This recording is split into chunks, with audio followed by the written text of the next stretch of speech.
दुःख त गर्नै पर्छ यार, पसिना त बगाउनै पर्छ।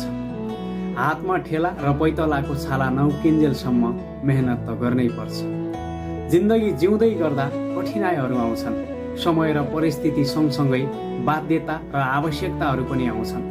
बेला बेलामा जिन्दगीले रुवाइरहन्छ, दुःख दिइरहन्छ। भनिन्छ नि, आँखाबाट आँसु नबगाएसम्म प्याज त काटिँदैन भने। यो त एउटा जिन्दगी हो। बेला बेलामा दुःख नपाएसम्म, कठिनाइ नझेलेसम्म, बाध्यता र आवश्यकताको सामना नगरेसम्म यति सजिलै जिन्दगी कसरी कट्न सक्छ? भोलि सफलता पाउनु छ भने त्यो सफलताका लागि आज परित्याग त गर्नै पर्छ। सफलता त्यति सजिलै र कठिनाइ नभोगेसम्म कसैलाई पनि मिलेको छैन। आज पनि इतिहास पल्टाएर हेर्ने हो भने सफल भएका मान्छे अर्थात् सफलता हासिल गरेका मान्छेले कुनै न कुनै बेला खाना नखाएर भोको पेट पनि मेहनत गरेका थिए। घाम असिना पसिना केही पनि नभनेर दुःख गरेका थिए अनि मात्र सफलता हातमा आएको थियो।